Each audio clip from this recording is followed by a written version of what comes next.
Hello, what's happening, everybody, and welcome to episode 31 of the Galactic Explorers Podcast. And we are on our new home channel, which is the Galactic Explorers. I am your host, Ash, and with me, as always, is Jeff. How you doing, sir? Hi, not bad. How are you? I'm very well, thank you very much. We're in his new home. So, Yay! It's just only taking me a whole week to re-edit, re-upload, do everything. And I feel sorry for my computer right now, let's just say that. A good thing though, guys, everything should be underneath one banner now, so everything should be underneath the Galactic Explorers banner. So, Twitter, make sure you go follow us. The link will be down in the description below. Oh yeah, I noticed a new icon too for your Yes. Twitter page. It's very nice. Very isn't it? nice. Yeah, very nice. What else is there? There is iTunes as well. It'll still be underneath the whole same title and everything on there. All the new icons are updated on there and all the information. And also, we're currently under approval for Google Play Music. I had to bend the rules a little bit to get on there, but yeah, because it's not available in the UK, so I don't know why. That's so weird. Yeah, I had to use a VPN to even log in to upload the podcast. I can't even upload the podcast without using a VPN. Wow, it's so weird. Yeah, but it's still saying pending approval, so hopefully by the time this episode goes up, which will be Tuesday, the 1st, which is my son's 3rd birthday. Oh, happy birthday! Yes, the little bleeder. He'll be 3 years old. So on his birthday, all 30 of the previous episodes will go live at 4 p.m. UK Standard Time, and then episode 31 will also go up around 4 p.m. probably as well. So yeah, make sure. Oh, and don't forget to subscribe. This is the new channel after all. So, Yeah, I was just gonna say, did you make a new YouTube page as well, or completely new YouTube channel as well? So completely fresh. I'll have to subscribe to that. Yeah, I think everybody else should. Indeed. So make sure you do that, guys. But on to let's start with the starting news today, which will be No Man's Sky coverage, because this podcast is no longer just No Man's Sky centric. It is now science fiction game centric. So we'll be talking about more stuff than just No Man's Sky in these podcasts from now on. Excited about that. Definitely. We have a bit of a good one towards the end of this. But yes, No Man's Sky. We are back to our roots of the podcast. And past 2 days, it's been rather busy. It's hard to keep track of. It is indeed, especially when it's happening in... How many countries has it happened in so far? Oh, let's see. It's been in Canada. Canada, I know for sure. And what is it, like over in London? Yeah. London's been like 2 of them. Mm-hmm. I don't know. Was there one in the U.S. too? I don't know if there was one in the U.S. in a couple days. I think I saw something about Detroit. That might be a future one. Right. Okay. Unconfirmed. I don't know if that's actually confirmed yet. Yeah. But it's all going a bit mayhem, a bit hectic at the moment. So let's start off with like the main part of the news. So like on the 27th, the documents portion of the Where extranet site were unlocked, which showed you a series of tasks that were needed to get completed. A lot of mentions about wallets and wallet keys. Oh man, wallets. Yeah, which I like to say last time in the last podcast episode, I mentioned about maybe an in-game currency coming to No Man's Sky. Wallets does back my theory. I mean, there's a possible link between the two, that's for sure. Yeah.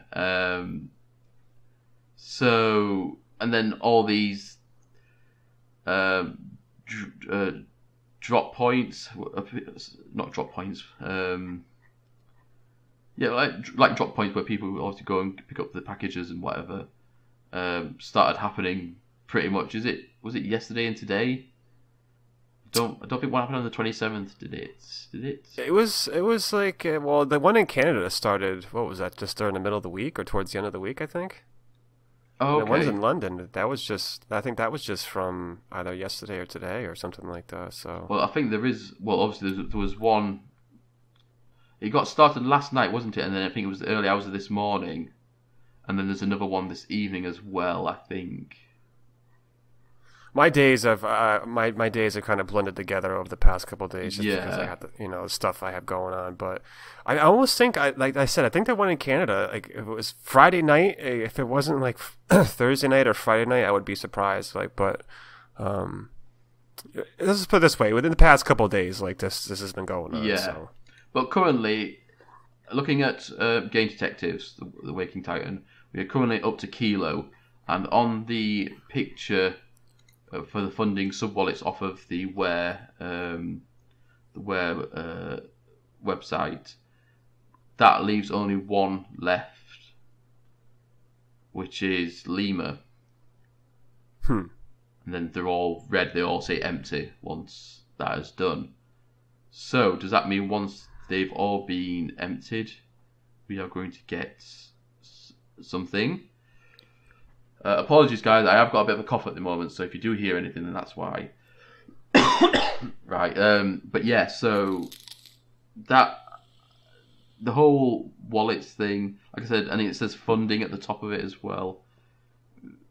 It automatically streams in-game currency or whatever to me. Anyway, they always seem to be like these pictures, don't they, or word puzzles that we're getting.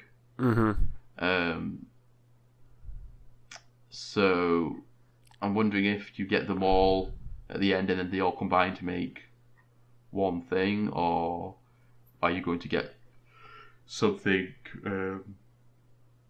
just at the end anyway? It's also weird too that they're not letting people keep the papers as well. Like, just like I don't why. I mean, it's just a piece of paper. Why can't you just keep them? Yeah, well, so that photographs are permitted, like taking pictures are permitted. Yeah, but they've done drops before in the past where they've handed out sheets of paper to people, and I mean, like it's just a piece of paper. I mean, what the hell's the big deal? Well, maybe that's why you need to take pictures. Maybe it's going to have something to do with that. Maybe, perhaps anyway. Maybe there's actually some meaning to them. That's why they're not letting people. I mean, don't forget when they did the PAX East drop, they were handed out USB sticks. Like they didn't ask for those back. So like, and I mean, sure, those are more expensive than a piece of paper.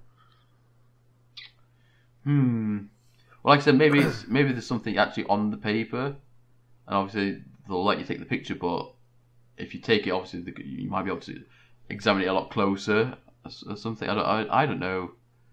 It does seem a bit, like I said, it seems a bit silly, but right. I mean, unless the paper is made out of gold leaf, I mean that's. Well, I mean the pictures, like the muddled up pictures where they look a little bit not pixelated and things. Right. They're all laminated. Yeah, that's true. So, I mean, I don't know if there are going to be some kind of importance. Maybe once. Isn't like I'm not from there, but I've just heard stories. I mean, doesn't it rain a lot in London? So I mean, maybe they're limiting it because they don't want if it's raining outside, they don't want the paper to get ruined. Stereotyping countries or whatever. No. That is a good point. To be fair, I mean, let me just have a look at. I'm just trying to look at the floor. I mean, it's not a particularly wet floor in that picture. Anyway, so yeah, it seems it's definitely ramped up over the last week, really. We were just talking briefly before we started recording that maybe it's maybe they're speeding up a bit because of possible leaks, like the whole why they announced the next update earlier this year, because obviously it was about to get leaked anyway. Honestly, I think you know how like the last time for Atlas Rises, like by the time they finally released the pictures, it was like a couple days after that the patch came out. They're not going to be able to do that this time, just because like Microsoft needs content for trying to sell the game. Mm-hmm. So I honestly think we're going to get either screenshots or some type of a trailer of new content relatively soon, because I mean they need time. They can't just base their promotional sales off of what we have now. Like if there's a new update coming out and it's launching with Xbox, like they need new content to try to sell the game. So I mean it just makes sense that like I think for this particular one, I just think that we're going to get something relatively soon. Yeah. I mean, because if they're thinking that they're going to sell us like, you know, what is it? What did GameStop say? July, sometime in July, they're it's going to be for Xbox or whatever. Something like that. I've heard different dates. I mean, everybody's got a little bit different, but I mean, within the next couple months, it's going to be out on Xbox. So, I would say within the next couple weeks or so, I think we should be seeing a new trailer or something like that, because they need a good solid month or so to try to sell the game. You know, Microsoft has to get the hype up on their side too. Yes. So, I mean, obviously, I can understand with the whole Xbox thing, but obviously, the previous times there's been updates, like the trailer has come out the same day as the update has. Yeah, but that's because it's already been out on PlayStation and PSP. You know, for PC, like it's so they don't need to try to sell the game. Really, it's just, you know, for Xbox, it's a brand new platform. I mean, it's not out yet for it. Yeah, but then again, all the content that Xbox are getting is new to Xbox users, isn't it? True. I mean, but Xbox users know what No Man's Sky is about from launch to now, I guess. I mean, unless they, you know, probably completely blind to it. Obviously, unless they've obviously followed the game, probably not, because obviously they would have seen what happened once the game got released and thought, or not play this, or not even bother following it anymore. Right. And then, you know, 2 years later, the game comes out. Even if it doesn't come out with this, even if it didn't come out with this next update, it'll come out and it's still not the same game that it started as 2 years ago. I don't know. I'm still going off the fact that like Microsoft has to sell the game, and they want new content instead of what's already been out there. See, I think that's what the leak was: the fact that it was going to be coming out on Xbox. Yeah, I mean, I'm sure it was. I mean, I'm sure that's part of it, but I mean, I just think they need new content. Like, don't forget, dude, Atlas Rises have been out for almost a year now, so I mean, that's old. That's considered old content now. Oh yeah. You know, so like, I just think they just want to show something new, like whether it's just a new trailer or something, or new screenshots. Like, give us 30 seconds clip or something like that. Yeah. Like, it's got to be something. Like, they can't just not show us anything brand new leading up into the launch of Xbox. Like, they want something. Yeah. If it's a revamp, as you possibly think it might be, is that really classed as new content though, or is it just really kind of like a... Oh, dude, it depends what this patch is going to offer. Yeah. I mean, if they completely revamp like the way things look, the way the planets look, and, you know, ships, and who knows? I mean, like, it might be like it might look completely different. Like, we don't know. Yeah. I mean, especially how is it going to look on the Xbox One X? Like, it might look really, you know, really good compared to just a regular Xbox One. Yeah. So I don't know. I mean, I just can't see them not getting anything new before to try to sell the game.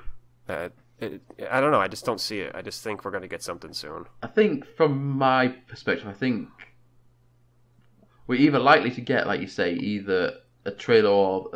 So obviously we got photographs, didn't we, last time? And it was like the new ships. Yeah, and then the portal thing. Maybe we'll either get something like that. I don't think we'll get a trailer quite yet. I think that we might get one of those in either the end of May or beginning of June, just before E3. Or what's her name off us Twitch? She'll pop up, like a video of her again will pop up. What was her name? Oh, you think she'll pop up again? Yeah, maybe, because we haven't seen it except at the beginning of the this whole phase, have we? Really? No, that's actually kind of weird. I thought she would at least make an appearance by now. Yeah. So maybe we'll see her in a video again. So that's my 3 predictions: either video of her, screenshots of what could be happening, or like I said, I don't reckon a trailer will come out quite yet. I think it'll be in May sometime. I think we'll get a trailer. So you know what, man? Honestly, now that I'm thinking about that, like, what is this Where thing? You know, because like last thing for Atlas Rises, like it built up to the story, like this girl or whatever, Emily, and like we ended up finding like she's like the Atlas or whatever, or the beginning phases of the Atlas and stuff. So like everything linked together. What the hell does this Where website, like, what is this? How is this going to link anything together? Like, I don't get it yet. Like, is it just a way to try to fill in the blanks of wasting time until the update comes out, or is this actually going to be something that's actually incorporated in No Man's Sky? And if that's the case, like, how? See, I don't think it's going to be VR now that it's coming out on Xbox, because obviously Xbox doesn't have a VR device yet, does it? Well, they don't have like a standalone, but I mean, aren't they grouped up with like Oculus or something like that? Oh, I thought they were. No, maybe I'm wrong. Is it Facebook who bought Oculus? I think it was Facebook. I think you might be right. Yeah, obviously they Microsoft were working on that.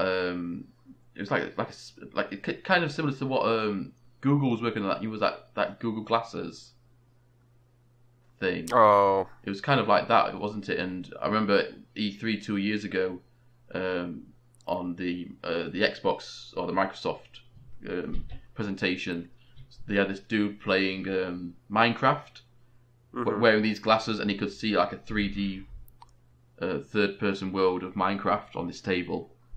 That's crazy. I'll have to go back and try to see videos of that. I missed that. Yeah, but it's not VR though. It's like that kind of thing. I mean, I reckon if Xbox do bring out a VR headset, then sure, No Man's Sky would be ideal for that. But I haven't heard anything, and there hasn't been any leaks either about Microsoft thing. I don't know. I don't really. VR might be a thing for PlayStation, but I just don't. But then again, though, like, if you think about it, if this is going to be one of the games that comes out on Xbox One X, and they're going to announce it, also announce it at E3, you don't want that's not confirmed yet either. So no, but I reckon something like, even if it's just a trailer, like they're not even having like it's an individual thing, even if it's in like a compilation of trailers at E3, right, on the Microsoft presentation. I don't think Microsoft will want to say, "Oh, look, we've got No Man's Sky onto the Xbox One X for you guys to play," and then PlayStation get to say, "Yeah, but we've got it in VR." That's kind of like negating the whole point of having it at. Let me tell you what, this will be one of the few not PAX East, E3s that I actually really intently watched the Microsoft presentation, because I mean, most of the time I just kind of glance through it. I'm not really big into what their titles are that much, but this one right here, I'll be watching it intently to see what they're coming out with if they do show No Man's Sky and what they talk about it, and just the crowd's reaction. Like, I think that's the most interesting thing for me, is like what the crowd reaction is going to be if they do show it. And like, I must admit, I'm an avid watcher of E3. I watch I love live. it too. It's just I do, because obviously being in the UK, it's kind of awkward time zoning. So I think the earliest ones start at about 5 p.m. here, which isn't too bad. Right. But then you get to the big ones, which are like PlayStation usually they start late in Eastern Standard Time, so I can only imagine what it's like for you. It's like 2 o'clock in the morning here. Yeah, I bet. And I tend to watch it early, because I have to watch it live, because first thing when I get up, first thing I do is go on my phone. I'll go either on Facebook or on Twitter or something, and I just know if I go on them when I wake up, I'm going to see the spoilers. And I like being surprised by them when I watch it live. So One of the worst things about the internet is that nothing is sacred anymore. No. Like, you almost have to be like completely out of tune with the internet if you don't want to get spoiled on something, because there's spoilers. As soon as something's out, within 2 seconds, it's on the internet, and just it's so bad. It's so bad, man. Like I almost wish it wasn't like that sometimes. Like sometimes I like to stay surprised. Like, just so we can like sports scores. Like, if I want to watch a game and I can't watch it, like I can't get away from it. You record it instead, and you were just gonna wait until you get home to watch it or something. It's like I can't even like look at my phone, because like now they have like the automatic updates. Like you can just get like updates in your phone, and like I just can't. I always have to just turn my phone off. Like, it's crazy. Yeah, but like I said, I don't think it's gonna be VR related, because obviously VR is not available right now on Xbox One, and that'll just undercut anything that Xbox has to say about it, really, isn't it? I mean, not necessarily. Unless Xbox announced that they're releasing a VR headset at the E3 this year, for this year. I don't see that happening. But I mean, it's a possibility, but I don't think they're going to. So we're still waiting on information, I think. Oh wait. Oh, here we go. It's actually updated now. Lima, Lima second live drop London. At the second live drop in London, players were given a small box locked with a 4-digit code. The key was 1783. The nightmare was engraved. Inside the box were 3 paper notes. Oh shit. Oh my god! I'll tell you this after you're done talking. Okay. These notes reference ancient texts about dream interpretation. One of them is the Egyptian Ramesside dream book, the code that unlocked Subwallet Lima. Conclusion: at 5:18 p.m. the status command updated. Code -5. Monarch repository data loss imminent. Rebooting command .center.v12. The request supplies section on the extranet was now accessible, revealing a specific item order form. In addition to Arnaud Lecour's name, his employee ID, which is a very long number and I'm not going to repeat it, was already filled in, converted from hex to ASCII, I think, or ASCII, I don't know, anyway. This code translates to Cassini. Entering the ID into the console yields the following output. Log recovered, iteration, #4924A. This is exactly what I'm talking about. Yeah, the asteroid field was thick, denser than any I'd seen before. The ice, the dirt, the metal fragments, my ship never stood a chance. Another status update followed at 5:33 p.m. Code -5, Monarch repository data loss imminent, rebooting command .center.v12, error, unable to start, HTTPS, and then you got this, is it Imgur, whatever, PNG image, anyway, new command updated. It linked to an image with the headline Subject 1 and a section named Memory Fragments. The search for Mr. Zeng concluded with a message from the @where_rdev Twitter account. Where wants to thank you for your substantial effort in this investigation. Mr. Zeng will be apprehended and brought back home as soon as possible. And that's what's happened so far, I think. Yeah. All right, so just going back to the whole thing with the asteroid field and all this other stuff. Yeah. A quick shout out to Peaceful Gamer. That guy's awesome on Twitter, and he's right on top of this Waking Titan, No Man's Sky stuff. Like, so if you don't follow him, definitely follow him. He was just posting about that particular quote, and then he commented on his own post, and he said, "When I think of dense asteroid fields, I think of rings, planets with rings," and like that right there, like just I hope that's exactly what I was thinking too. Like, I hope that's a thing. Please, please, please, just let there be rings on planets. Like, I'll be so happy. I'm just going to have to send you pictures. Is it Jupiter? What's our planet with rings? Saturn. Is it Saturn? I'm just going to have to send you like pictures of Saturn now on Twitter every day, just to make you feel better. I used to have this cool picture. I'll have to see if I can try to find it. But it was like if Saturn was as close to the moon, this is what it looked like. This is what it would look like in the sky, and like it was just so cool looking up and seeing like the rings and Saturn and like. Man, like I'll have to try to find that picture. It was like something I should have it somewhere on my computer somewhere, but it was just so cool looking at that. And when I see that, I'm just like, man, I want that in No Man's Sky. Like, I just want to look up at the sky and see planets with rings. Like, please, like, it looks so cool. Yeah, it just reminds you of like space stuff. I know. Isn't it? Like, it's so cool. But yeah, that's how far we've really gotten up to with this whole thing. Obviously, that was the conclusion of. It seems with these, what they're called, I'll find them again, funding sub-wallets on the Where Extranets page. So I'm guessing we're just going to have to wait and find out either what happens to Mr. Zeng or if anything else happens. I'm still I'm still confused on what this is all about. Like I can't even speculate anymore because I don't know where is this leading us to? Exactly. Like what is this? What's the end game here? Like what's the deal? You know, what is this Wear headset? Like people say like, oh, it's going to be VR, but dude, if you look at the picture on the Wear website, it doesn't even look like a VR headset. It just looks like a band that goes around your head, like clicks into your brain. So like, I mean, I don't know. I don't know. What does this have any significance to do with the No Man's Sky story? Because all the other ARG stuff linked into the lore of No Man's Sky. Yeah. So how does this VR headsets don't link into the lore of No Man's Sky? So what else is this? What angle are they taking here? Like, what is this? What's the end game? I guess is what I'm getting at. Like the simulation, perhaps.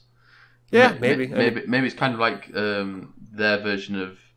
Do you remember the pods that people living in the Matrix? So when they go to those fields and they're all in the big orange orb things, and obviously they've got the tubes, haven't they, in the back of the neck and things in the Matrix.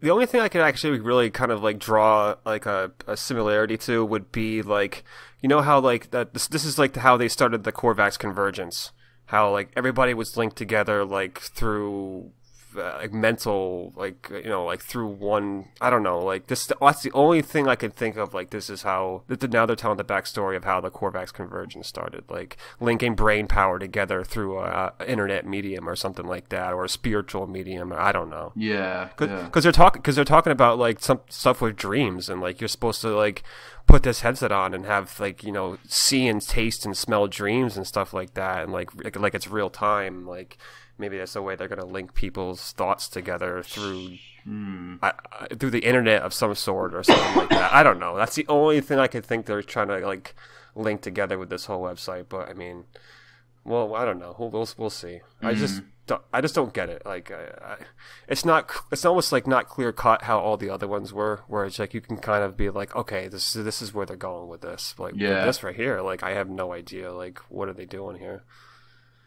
It's mind-boggling. Like you can't even predict what direction they're gonna go in. Right. So, but yeah. So, ladies and gentlemen, that is how far we've got really on Waking Titan. Mr. Zeng has been found, or he will be found. And yeah, we're pretty unsure what's going to happen now.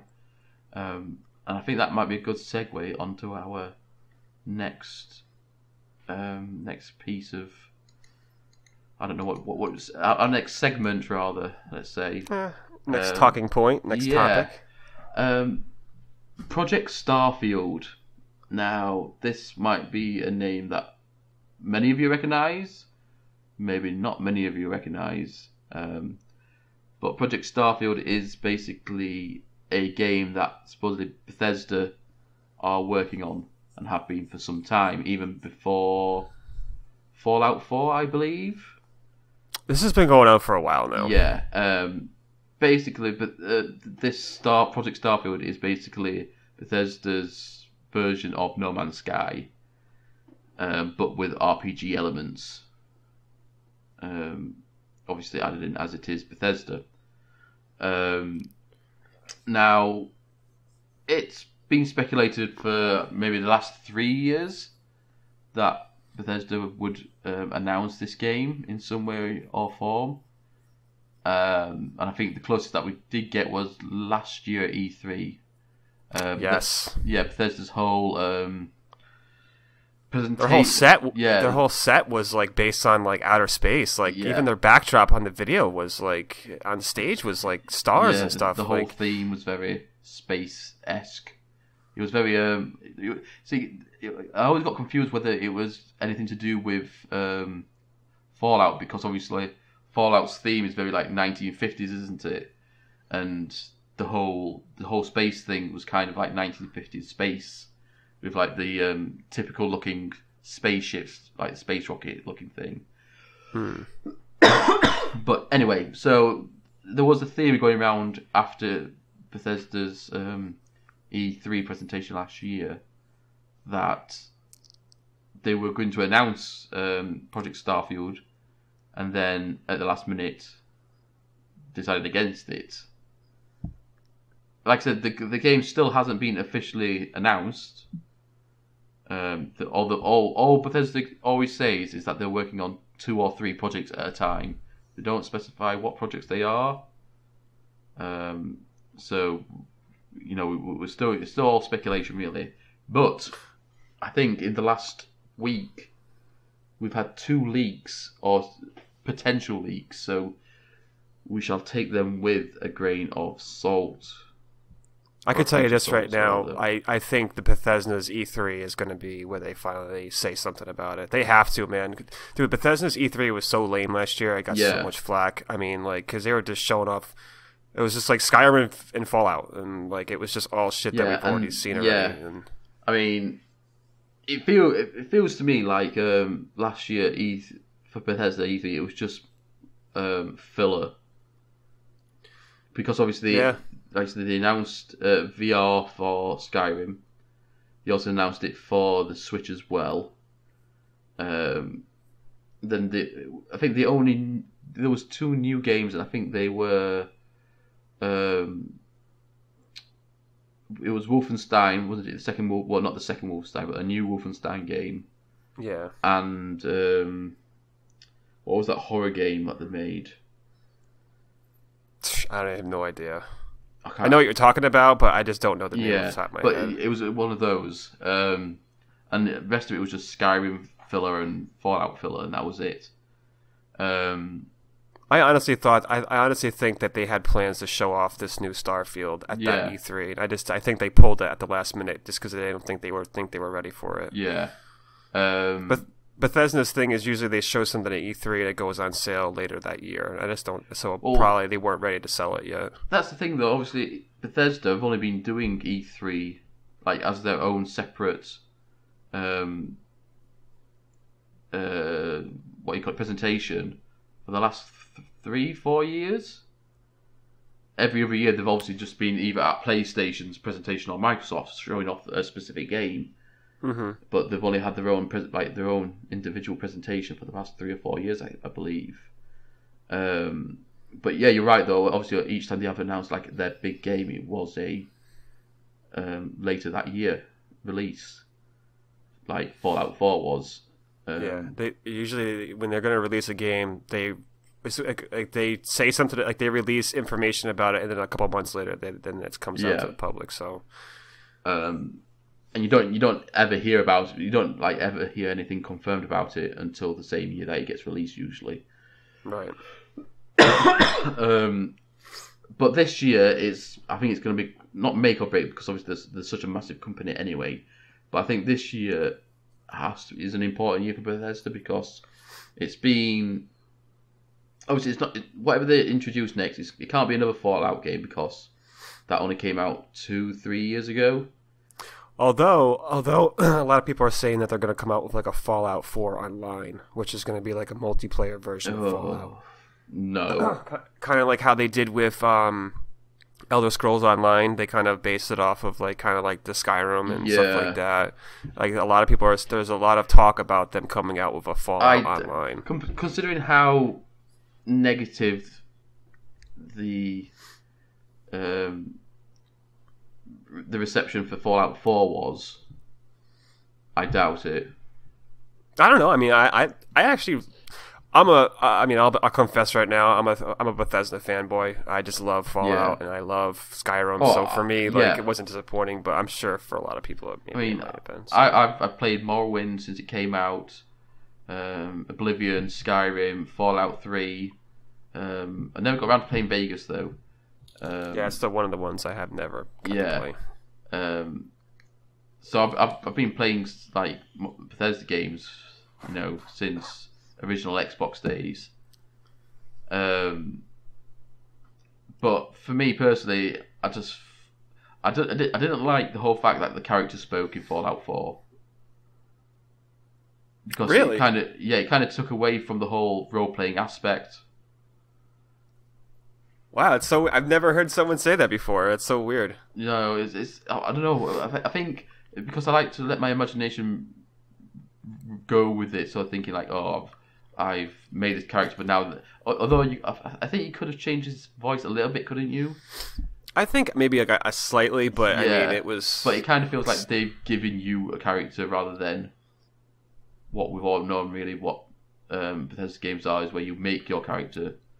And I'll tell you, one of the knocks I've had against Fallout 4 for a long time is that the character creation was really lame. Like, I mean, like you could kind of like manipulate a couple things, but your character always looked relatively the same no matter what you did. Like, their character creation was pretty bad on Fallout 4. Obviously, the problem with Fallout though is because you're always a human, though, aren't you? As well. Whereas, I mean, for the most part. Whereas, obviously, with the Elder Scrolls series, you can be a human, I suppose, and they're all. You've got elves, orcs, Khajiit, etc. So you're kind of limited to obviously human facial features, but it always just looks like I said. He always just looked the same, like what you kind of did to him, the character. But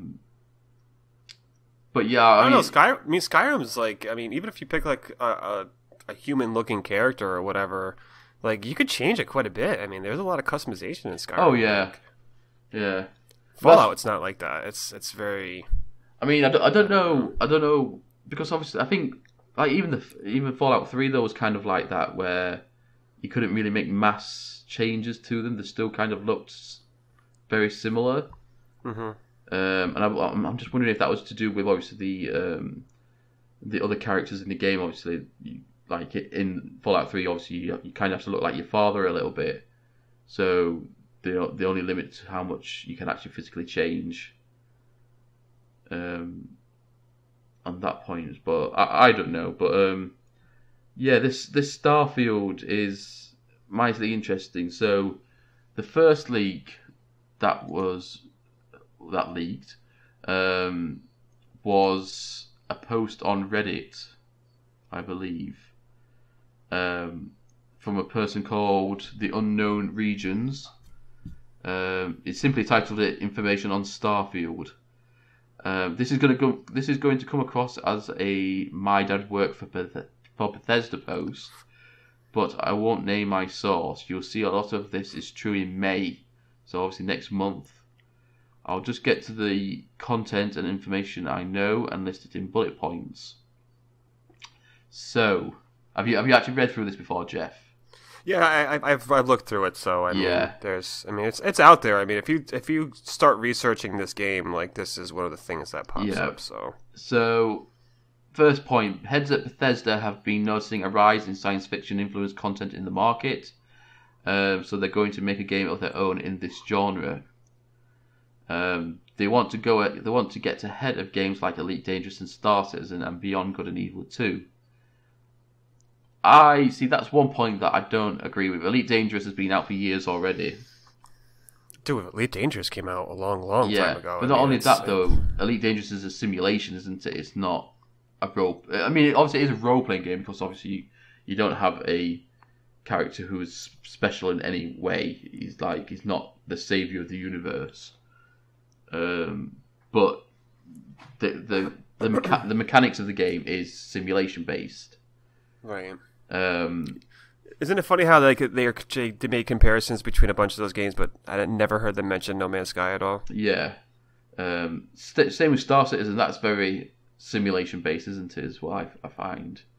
I've never actually got a chance to play Star Citizen. I think is that out for Xbox? It's not even out yet. It's not. It's still being made. It was a Kickstarter, and it's one of those where, depending on how much you donated, you get like a certain package in the game. Okay. And they've released like certain builds of the game as the creation of the game went along. Okay. But you could get up to something like $500 donation, and you could get this. You get like all the ships or something what are in the game or something like that. $500. Yeah. Oh, that's that game that's had like a almost $1 billion of revenue from. Yeah, okay. Like the guys who originally made. Have you ever played Freelancer? That was another space. I've heard of it. I've never played it. Such a good game. They're behind this Star Citizen. Okay. But yeah, and Beyond Good and Evil 2. See, that seems a bit stupid because we've hardly seen anything about Beyond Good and Evil 2. We saw a video package really of the in-game engine, and that was it. Star Citizen, when they came out with that trailer that had the big sandworm and everything in it, was that Star Citizen? Yeah, that was Star Citizen. Yeah. Okay. But yeah, Beyond Good and Evil 2, that seems a bit of a stupid one because Elite Dangerous and Star Citizen are both indie games, whereas Beyond Good and Evil 2 is Ubisoft. So it's a bit hard to go up against another giant competitor like that. Especially with Beyond Good and Evil being already an established franchise as well. So, yeah. Next point. The game is in fact called Starfield. I mean, that is a possibility. I suppose. It's not like it's one of these, like, the Sega Dreamcast, before it was named Dreamcast, it was called... say it was called Project Dolphin, I think. So it's not as if it's an inappropriate name for a sci-fi based game.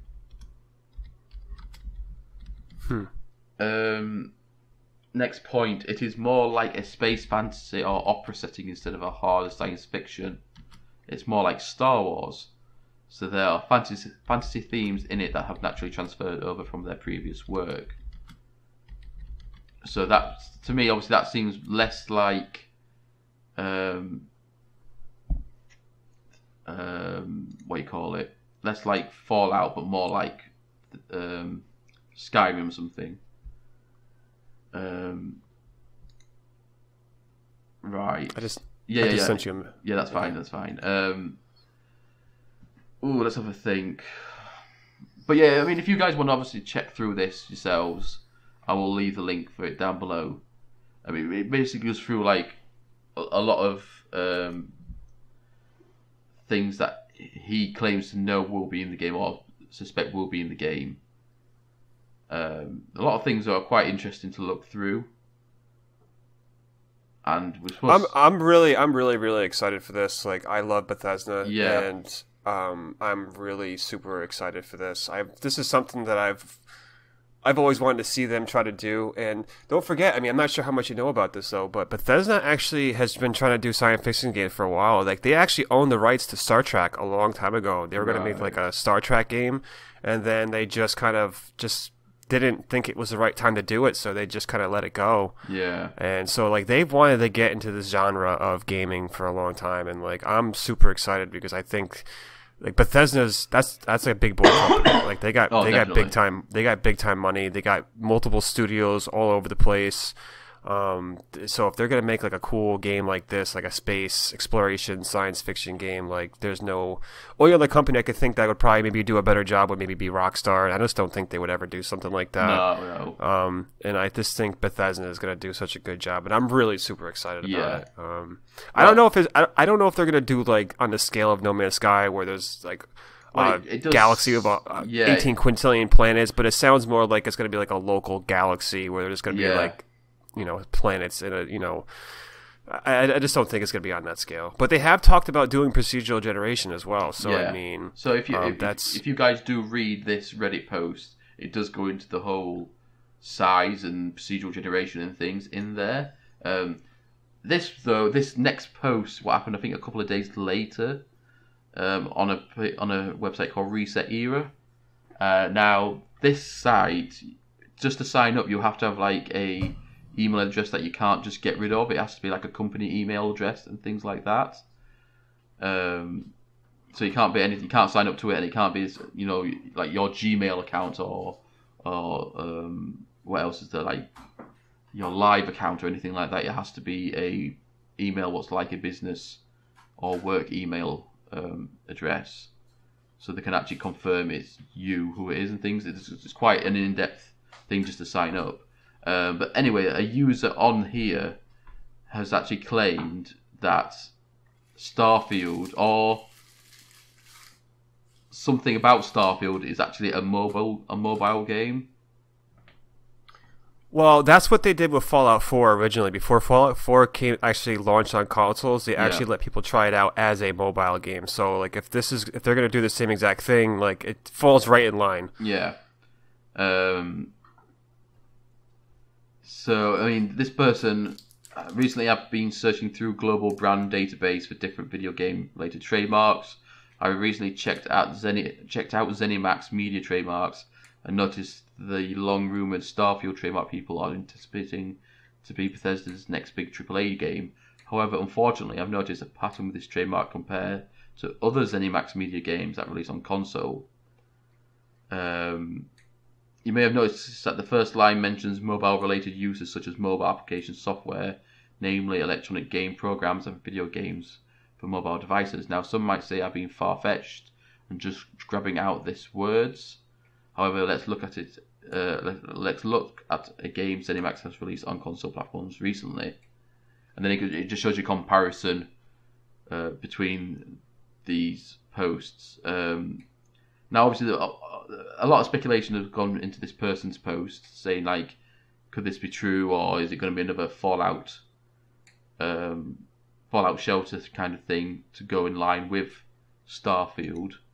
And apologies. Because of this, how in-depth this Resetera's sign-up process is, a moderator by the name of Sweet Nicole actually got in touch with Potterson about this game, and basically these administrators asked them in the forum, do they have any relevant proof of either visual proof of this stuff or any kind of proof they can provide to show that they would be in a position to know this kind of information. So people have... so she commented on this person's post saying, at this time, administrators cannot verify the contents of the quoted post made by Potterson in this thread are accurate. However, the user has shared information with us that suggests they could be in a position to know the information they claim in this post. So obviously this person is going to be either an employee, maybe, over at ZeniMax or Bethesda, or he might be a shareholder, perhaps, because obviously shareholders will know what's going on at the company to some degree. Yeah, I think the website that you're talking about, like, that's like an actual real good one. So like, if there's anybody that posts like non-factual information, they're quick to get rid of it. Yeah, definitely. So the fact that they provided enough evidence to seem like this is legit. I mean, this would be a legit thing right here. So remember, this isn't about the Reddit post about the game being about all those points saying the game is in fact called Starfield. This is on Resetera about the game possibly being a mobile game. So remember to keep that in mind. I mean, like, I understand what they're saying about the mobile game, but I just go back to what they did for Fallout 4.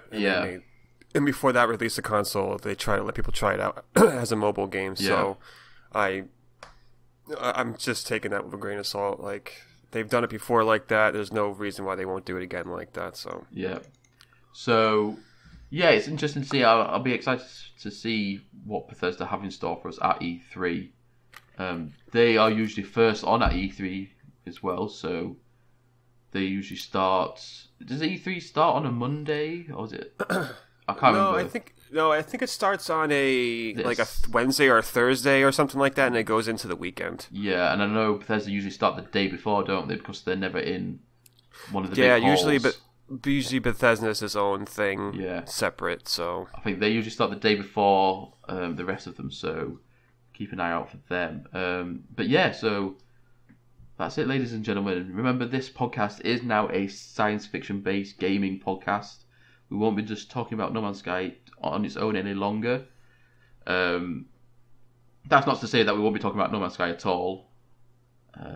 So make sure you do. Maybe we can even throw some Ark Survival involved in there. That's a science fiction game. It's dinosaur based gaming. Yeah, but if you ever play the game, there's some science fiction. I mean, isn't it science fiction to have humans walking around with dinosaurs? So I'll let you off there.